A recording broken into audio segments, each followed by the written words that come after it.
Okay जी, although हमने जो JavaScript की कोडिंग स्टार्ट की है वो तो हमने अपनी इस फाइल में स्टार्ट की है, लेकिन हमने इस फाइल के साथ कोई काम किया नहीं है अभी। हम जो कुछ काम कर रहे हैं वो किधर कर रहे हैं, कंसोल पे कर रहे हैं अभी। बट आई बिलीव कि अगर आपके ये कॉन्सेप्ट्स बेसिक्स हैं, अगर ये स्ट्रांग हो गई तो आपको बहुत ही ज्यादा मजा भी आएगा जावास्क्रिप्ट करते हुए, और बहुत ही ज्यादा इंटरेस्ट बढ़ेगा फ्यूचर में मजीद जावास्क्रिप्ट सीखने का। ठीक है, सो ये चीजें पुरानी हो चुकी हैं, अब मैं इनको कर देता हूँ रिमूव। और ये चीज हमारी कल तक की थी कि हमने कहा था जी कि object, everything that exist around us is an object. ये बात तो हम तय कर चुके थे कल तुम्हारी क्लास में, before the day before yesterday. अब मैंने कहा कि ऑब्जेक्ट को एक्सप्लेन करने के लिए क्या चीजें होती हैं, प्रॉपर्टीज। और किसी भी ऑब्जेक्ट को एक्सप्लेन करने, अगर मार्कर आपके जहन में आए तो आपके जहन में इसकी प्रॉपर्टीज ना भी आए, सबकॉन्शियसली कि आपके जहन में ये बैठा होगा कि मार्कर का एक इमेज कहीं बैठा होगा कि यार ये चीजें या ये क्वालिटीज चीज में हो तो वो मार्कर होती है। This is a marker. अगर मैं छोटे से बच्चे को कहूँ जिसको पता ही नहीं मार्कर क्या होता है, तो वो इसको नाम क्या रख लेगा, और उसके जहन में हमेशा ये बैठ जाएगा कि यार मार्कर में कीज होती हैं, लंबा सा वो एक चीज होती है, वो काले रंग की होती है और वो मार्कर होता है। तो फ्यूचर में अगर मैं उस बच्चे को ये कहूँ कि ये मार्कर है, वो क्या कहेगा, पागल हो गया, ये मार्कर होता है। तो मैं उसे कहूँ मार्कर दिखाओ, तो वो कीबोर्ड उठा के दिखाएगा ये मार्कर। तो इसका मतलब ये है कि किसी भी चीज को पहचानने के लिए, किसी भी चीज की आइडेंटिटी के लिए उसकी प्रॉपर्टीज। ठीक है, अच्छा, कल मैंने आपको सिर्फ ये बताया था कि अच्छा, किसी भी ऑब्जेक्ट की प्रॉपर्टीज हों तो वेल एंड गुड, और अगर कोई प्रॉपर्टी उस ऑब्जेक्ट में एग्जिस्ट ना कर रही हो और हम उसको डिस्प्ले करने की कोशिश करें तो हमें अनडिफाइंड आता था ना, ये प्रॉपर्टी उसमें है ही नहीं। फिर हमने कहा था कि हम ऑब्जेक्ट की क्रिएशन के बाद भी कोई प्रॉपर्टी उसमें डाल सकते हैं। तो मैंने ये कहा था कि ऑब्जेक्ट का नाम लिखें, साथ जो भी प्रॉपर्टी नहीं डालना चाहते हैं उसका नाम लिखें, और साथ में उसकी वैल्यू दे दें, और वो इसका पार्ट बन जाएगा। ये बात तो कल हो चुकी थी, इसमें कोई, अब मैं इसको भी मिटा देता हूँ और मैं आपको जरा एक और चीज बताता हूँ ऑब्जेक्ट के सेंस में, कि किसी भी ऑब्जेक्ट को एक्सप्लेन करने के लिए सिर्फ प्रॉपर्टीज नहीं चाहिए होती। प्रॉपर्टीज डेफिनेटली चाहिए होती हैं, लेकिन उनके साथ साथ कुछ और भी चाहिए होता है। मिसाल के तौर पे, what does it do, marker करता क्या है? लिखता है। मतलब मार्कर करता क्या है, ये क्या चीज है, ये इसका एक्शन है, ये इसका, तो इसका मतलब ये इसका बिहेवियर है, यूं समझ लें। ठीक, तो इसका मतलब ये है कि कोई भी ऑब्जेक्ट, अगर ये ह्यूमन बीइंग के केस में है, तो ह्यूमन बीइंग की एग्जिस्टेंस को एक्सप्लेन करने के लिए प्रॉपर्टीज काफी हैं। लेकिन ह्यूमन बीइंग कोई एक्शन भी तो एग्जिबिट करते हैं ना, कोई बिहेवियर भी तो एग्जिबिट करते हैं ना, तो बिहेवियर प्रॉपर्टी तो नहीं होती। मिसाल के तौर पे ह्यूमन वॉक, ह्यूमन, अच्छा, अब ये दो पॉसिबिलिटी है, ह्यूमन कैन वॉक या ह्यूमन कैन नॉट वॉक। अगर कोई बेचारा लंगड़ा है जिसकी टांगे ही नहीं है, तो वो, ठीक है, वो वॉक का बिहेवियर ही होगा, लेकिन वो किसी और तरीके से चलेगा। तो इसका मतलब ये है कि किसी भी ऑब्जेक्ट को एक्सप्लेन करने के लिए उसकी प्रॉपर्टीज तो होती ही होती हैं, साथ में क्या होते हैं उसके बिहेवियर्स या फंक्शंस जो एग्जिबिट करते हैं। ठीक, तो आज का जो हमारा टॉपिक है वो शुरू ही इसी बात से होगा, that is functions in JavaScript. ठीक है, इस चीज को मैं कमेंट कर देता हूं, बिकॉज इस पे वापस आऊंगा फंक्शन पढ़ाने के बाद, मैं उस फंक्शन को इस ऑब्जेक्ट के साथ एसोसिएट करूंगा। लेकिन पहले हम क्या पढ़ने लगे जी आज, फंक्शंस इन, पहले पढ़े तो नहीं ना फंक्शंस, नहीं ना पढ़े, okay. So functions in JavaScript का मतलब ये है कि फंक्शंस होते क्या है बेसिकली। अभी ऑब्जेक्ट वाली जो मैंने मिसाल दी है ना फंक्शंस की, वो थोड़ी सी साइड पे रखें और इसको थोड़ा सा साइड पे रख के समझें, फिर दोनों चीजों को हम आपस में रिलेट करेंगे। जावास्क्रिप्ट की जुबान में ना फंक्शन एक छोटे से पीस ऑफ कोड को कहते हैं, जिसको हम एक यूनिक नाम दे देते हैं। मिसाल के तौर पे अगर आपके प्रोग्राम में 100 लाइनें लिखी हुई है ना, तो वो 100 की 100 लाइनें क्या कहलाएंगी, आपका एक प्रोग्राम। इस एक फाइल में 100 लाइनें लिखी हुई हैं, वो 100 की 100 क्या कहलाएंगी, एक प्रोग्राम। अब वो जो प्रोग्राम होगा, जब भी हम ये वाली फाइल चलेगी तो वो सारी की सारी लाइन क्या हो जाएंगी, सीक्वेंस में चलना शुरू हो जाएंगी। क्या हो जाएंगी, सीक्वेंस का मतलब ये है कि जो पहले आएगी वो पहले चलेगी, जो बाद में आएगी जो बाद में चलेगी, जो उसके बाद आएगी वो उसके, तो एक सीक्वेंशियल एग्जीक्यूशन होगी। मिसाल देता हूं मैं आपको, बड़ी छोटी सी रफ सी मिसाल देता हूं। मैंने कहा जी लॉग, हेलो,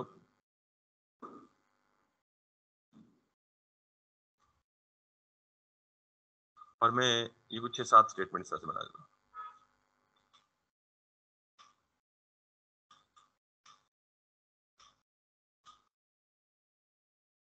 मैं इस कोड को चलाऊंगा तो ये सारी की सारी लाइनें क्या चलेंगी, एक सीक्वेंस में चलेंगी और सीक्वेंस में चलने पे अपना असर दिखाएंगी, और वो असर ये है, ये हेलो हेलो 1 हेलो 2 सारी सीक्वेंस में चली। ऐसा तो नहीं हुआ कि हेलो 1 पहले चला गया, हेलो बाद में आ गया, या हेलो 6 पहले चला गया, हेलो 1 6 नंबर पे आ गया। सीक्वेंस में चलती हैं सारी स्टेटमेंट्स, ठीक है। इन प्रॉब्लम्स, इन इस स्टेटमेंट का मसला क्या है कि मैं चाहता हूं कि ये जो ही मैं पेज लोड करता हूं ये फौरन चल जाती है। मैं कहता हूं ऐसा ना हो, जब मैं चाहूं तब ये स्टेटमेंट्स चले। और मैं कब चाहता हूं, मैं सपोज करता हूं कि मैं चाहता हूं कि जब ये बटन क्लिक हो तो तब ये चले, अदरवाइज ये, या मैं यूं करता हूं कि जी मैं जब इस पेज के बिल्कुल बॉटम पे आऊं तो वो लाइनें चले, या मैं चाहता हूं कि जब मैं फॉर सेल पे क्लिक करूं तो जावास्क्रिप्ट की स्टेटमेंट चले। जैसे देखिए ना अभी ये जावास्क्रिप्ट ही चल रही है, देखिएगा अभी कि जब मैं फॉर सेल पे हूं ना तो ये कुछ और आ रहा है, जब मैं फॉर रेंट पे चला जाऊंगा ना तो ये कुछ और आ रहा है। तो इसका मतलब ये इंटरेक्टिविटी कैसे पॉसिबल हुई, पीछे कोई जावास्क्रिप्ट लगा हुआ है और उस जावास्क्रिप्ट में जो लाइनें लिखी हुई हैं वो वैसे नहीं चल रही, वो कब चल रही हैं, जब मैं किसी बटन पे क्लिक कर, ठीक। तो इसका मतलब तो ये हुआ कि अभी इसी तरह ये देख लें, बूटस्ट्रैप का मेन्यू, क्योंकि बूटस्ट्रैप जावास्क्रिप्ट खुद लाता है ना साथ अपने, तो मैं इस पर क्लिक करता हूं तो ये ड्रॉप डाउन मेन्यू ओपन होता है, और जब क्लिक नहीं करता तो नहीं चलता। इसका मतलब ड्रॉप डाउन मेन्यू ओपन होने के लिए अब किस पे डिपेंड कर रहा है, क्लिक पे डिपेंड कर रहा है। तो जब हम इस तरह जावास्क्रिप्ट में स्टेटमेंट्स लिखते हैं ना all the way starting from top to bottom, तो ये डायरेक्ट खुद ब खुद चल जाती हैं। हम ये नहीं चाहते, तो फिर हम क्या करते हैं, हम चाहते हैं कि वो पीस ऑफ कोड जो किसी एक फंक्शनैलिटी को अचीव करने के लिए इस्तेमाल होता है, उसको हम एक फंक्शन बना लें। उसका फायदा ये होगा कि वो डायरेक्ट नहीं चलेगा जब तक हम उसे कॉल ना करें, ठीक। तो मिसाल देता हूं कि ये पीस ऑफ कोड है, यानी जो पीस ऑफ कोड ये दूसरा रेंडर कर रहा है ना, तो ये पीस ऑफ कोड उस वक्त तक नहीं चलेगा जब तक मैं इस पे क्लिक नहीं करूंगा। जब मैं इस पे क्लिक करूंगा वो कोड चलेगा, और वो कोड इस सारे व्यू को क्या कर देगा, चेंज कर देगा। बात समझ आ गई। तो इस काम के लिए मैं बजाय ये सारा कुछ डायरेक्ट लिखने के, सारी स्टेटमेंट्स, हम लिखते हैं जी फंक्शंस। फंक्शन होता क्या है, फंक्शन इस कोई स्पेशल चीज नहीं है, वो भी एक पीस ऑफ कोड होता है, लेकिन उस पीस ऑफ कोड को हमने एक ब्लॉक में बंद कर दिया होता है, और हम कहते हैं जी कि ये ब्लॉक तभी कॉल हो जब हम इसको, या तभी एग्जीक्यूट हो जब हम इसको कॉल करें, उसके बगैर ये एग्जीक्यूट। तो पहले हम कोड को उस ब्लॉक के अंदर बंद करते हैं, ठीक है। तो उस ब्लॉक के लिए हम कीवर्ड लिखते हैं फंक्शन। हम क्या बना रहे हैं, फंक्शन बना रहे हैं, ठीक।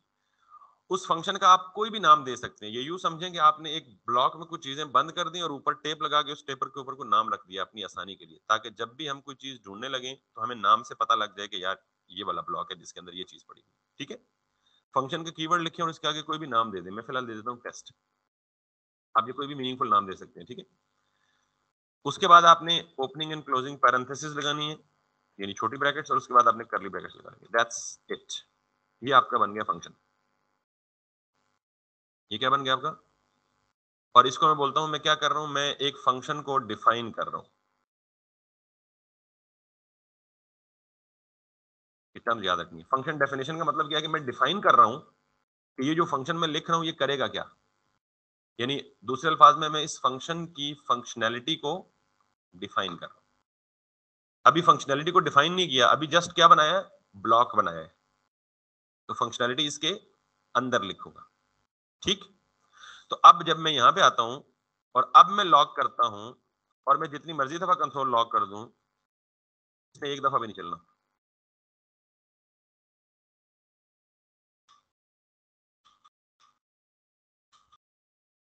एक दफा भी नहीं चलेगा, ठीक। तो जब आप किसी भी, कोई भी इंस्ट्रक्शन या सेट ऑफ इंस्ट्रक्शंस जिनको आप एक फंक्शन में रैप कर दें, वो एग्जीक्यूट नहीं होंगी तब तक जब तक हम खुद उस फंक्शन को कॉल नहीं करेंगे। कॉल करने का मतलब हमें खुद उसे नहीं कहेंगे कि चल जाओ। तो ये है बेसिकली आपका फंक्शन। तो जब भी कोई चीज इस तरह लिखी हो कि फंक्शन का कीवर्ड हो, ऑन है ना, फंक्शन का कीवर्ड लिखा हो, कीवर्ड का मतलब फंक्शन एज इट इज, ये वर्ड लिखा हो, और उसके साथ में कोई भी नाम, और साथ में ये पूरी कन्वेंशन फॉलो हो रही है, और ये जो करली ब्रैकेट है ये कहलाती है फंक्शन की बॉडी। तो फंक्शन की बॉडी में कोई भी स्टेटमेंट या ग्रुप ऑफ स्टेटमेंट्स हो सकती हैं। तो फंक्शन आप देख के शक्ल से पहचान लेंगे ना, ये फंक्शन डेफिनेशन है। अब ये चल नहीं रही तो क्या मुसीबत है यार, हमें तो वो चीज चाहिए जो चलनी भी चाहिए। तो ये चलेगी कब, जब हम बुलाएंगे उसको। तो फंक्शन कॉल करने के लिए एक और नोटेशन है कि आप फंक्शन का नाम लिखें, साथ में ये लिख दें सिर्फ बस। हुँ? नहीं, टेस्ट में नहीं, टेस्ट से बाहर ना, कहीं भी किसी भी जगह, लेकिन टेस्ट के अंदर नहीं होगा, फंक्शन के अंदर नहीं। अब देखें ये फंक्शन डिफाइन है ना, तो जब मैंने टेस्ट लिखा ना तो ये क्या करेगा, ये पूरी फाइल में वो जो मैंने कहा था एक बॉक्स पे मैंने कुछ चीजें बंद की और ऊपर टेप लगा के नाम लिख के रख दिया, ये वाला काम है। ये मैंने एक पूरा बॉक्स बनाया, इस बॉक्स को एक डब्बे में बंद किया और ऊपर एक नाम लिख दिया कि क्या नाम है इसका। अब जब मैं यहाँ लिख रहा हूँ ना टेस्ट और आगे करली ब्रैकेट, आगे कुछ भी नहीं डाल रहा, ये क्या करेगा, ये ढूंढेगा। अब जरा एक फंक्शन नहीं 100 फंक्शन हो सकते हैं जावास्क्रिप्ट में, तो ये ढूंढेगा यार ये टेस्ट नाम का फंक्शन किधर पड़ा हुआ है। उन पूरे फंक्शन में जहां से टेस्ट नाम का फंक्शन होगा ना, ये उसको जाके हिट करेगा और उसमें उसे कहेगा जी चल जाओ। अब जरा देखिएगा,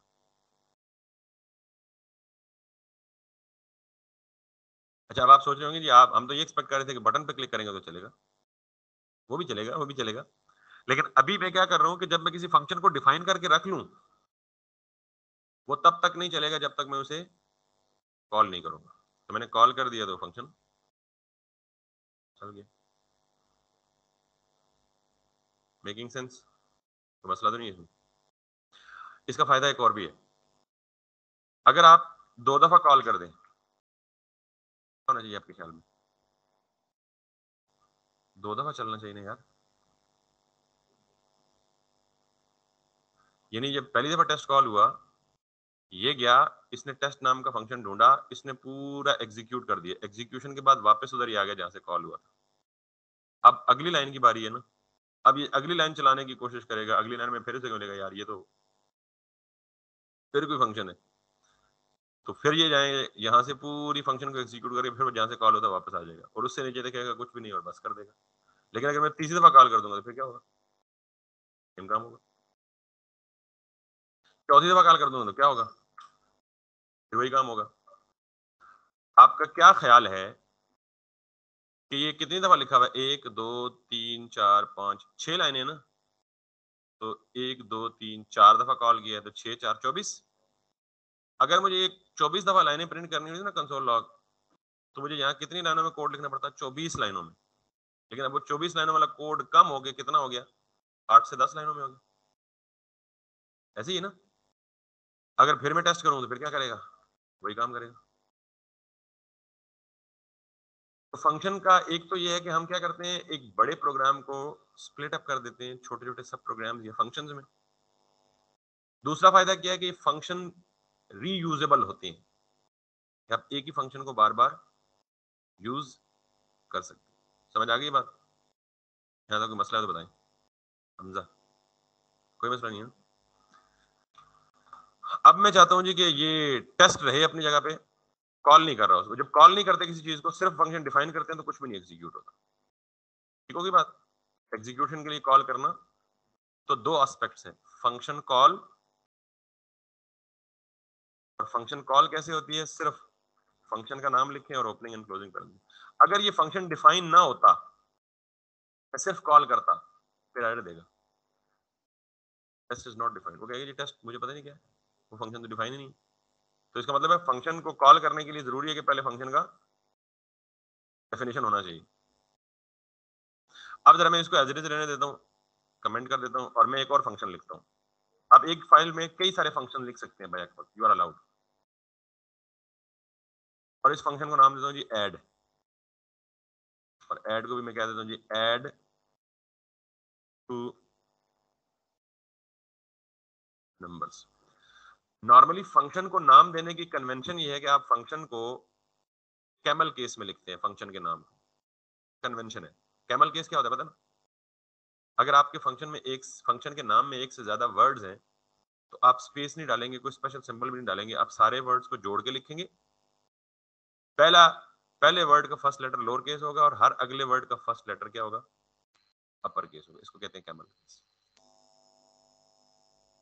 इसको क्या कहते हैं, कैमल केस नोटेशन। तो फंक्शन का नाम हमेशा क्या रखेंगे आप कहेंगे इधर तो आपने नहीं किया, इधर तो फंक्शन के वर्ड में था ही एक वर्ड, फंक्शन के नाम में था ही एक वर्ड, तो कोई काम नहीं किया। समझ आ गई बात? अब मैं कह रहा हूँ ऐड टू नंबर। अब मैं इसको कह रहा हूँ, ये काम तो आपने पढ़ा हुआ है ना, लेट ए इक्वल्स टू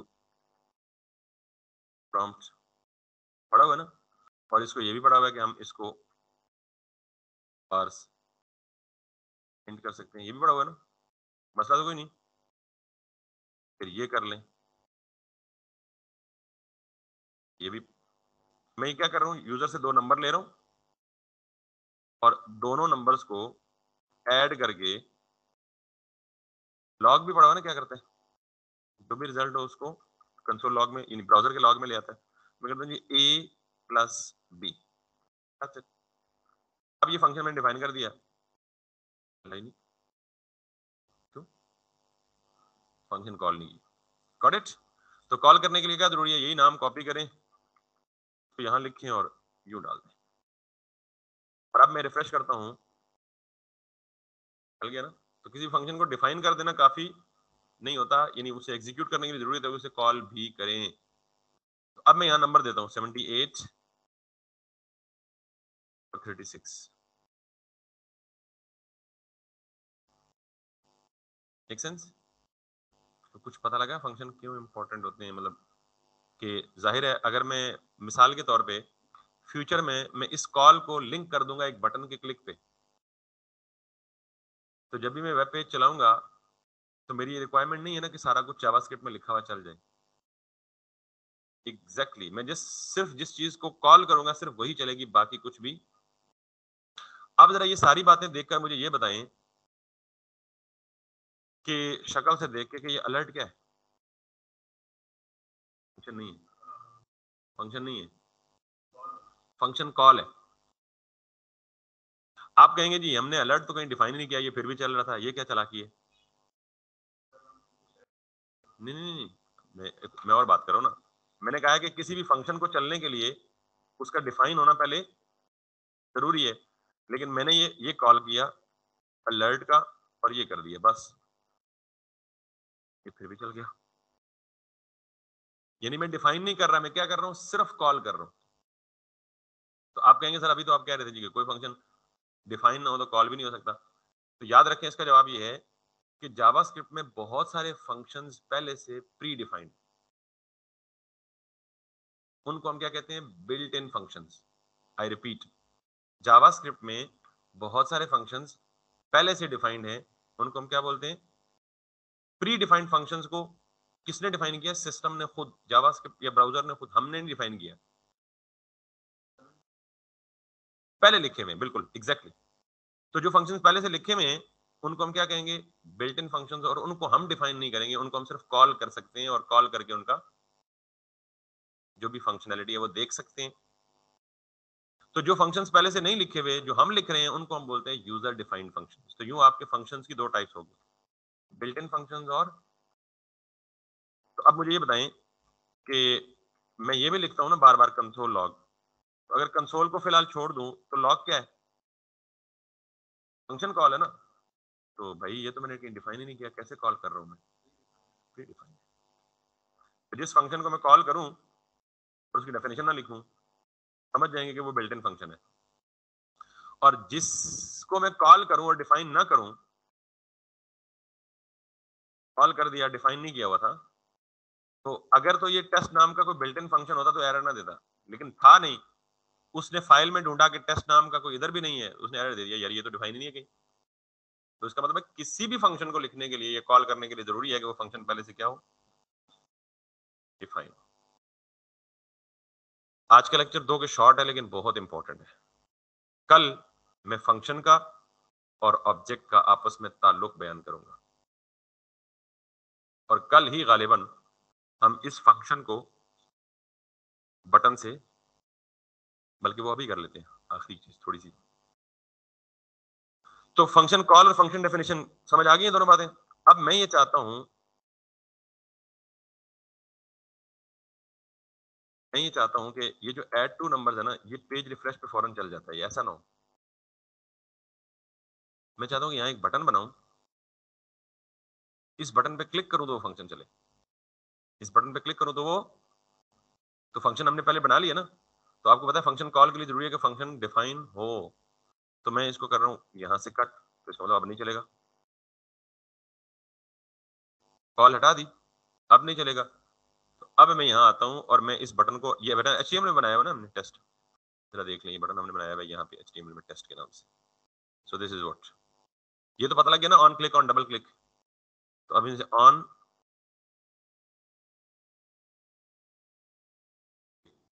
और ऑन क्लिक में मैं अलर्ट के बजाय अब क्या कर दूंगा, मैंने जो फंक्शन खुद लिखा है ना,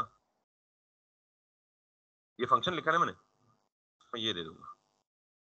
और फंक्शन कॉल करने की नोटेशन क्या है, ऐसी है ना, जब भी मैंने कहा फंक्शन का नाम हो और आगे ब्रैकेट्स हो, समझ में क्या हो रहा है, कॉल हो रहा है। अब पेज रिफ्रेश पे नहीं चला ना, जब मैंने टेस्ट पे क्लिक किया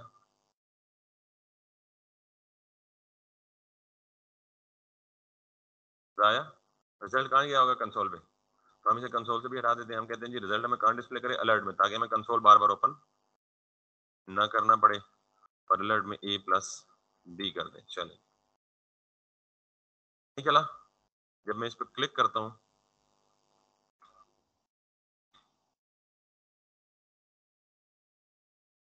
आ गया मजा, अभी नहीं आया, थोड़ा सा आया, थोड़ा था, अभी इंशाल्लाह ज्यादा होगा ऐसे। लेकिन ये चीज बड़ी इंपॉर्टेंट है बेटा, फंक्शन डेफिनेशन, फंक्शन कॉल। तो नॉर्मली हम फंक्शन कॉल जावास्क्रिप्ट के अंदर भी रह के कर सकते हैं, और फंक्शन कॉल हम HTML से भी कर सकते हैं, तो वो भी इसी को आएगी कॉल। इसको क्यों आ रही है, क्योंकि नीचे जावास्क्रिप्ट ऐड हुआ है, वही फाइल जिसमें हम लिख रहे हैं, अगर ये ना ऐड हुई होती तो फिर उसको कॉल ना जाती। बात समझ आ गई।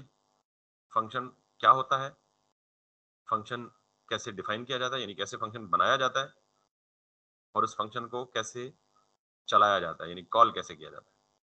और फंक्शन को जावास्क्रिप्ट के अंदर से भी, यानी इसी फाइल में भी कॉल किया जा सकता है, और इसको HTML के थ्रू या HTML के अंदर से भी इस फंक्शन को कॉल किया जा सकता है। It's a very simple line. आपको ऑन क्लिक तो पहले ही पता था क्या होता है, और अब आपने ऑन क्लिक के अगेंस्ट अपनी कस्टम फंक्शनैलिटी दी।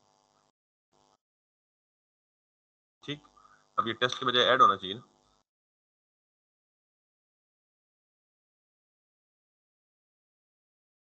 Add numbers.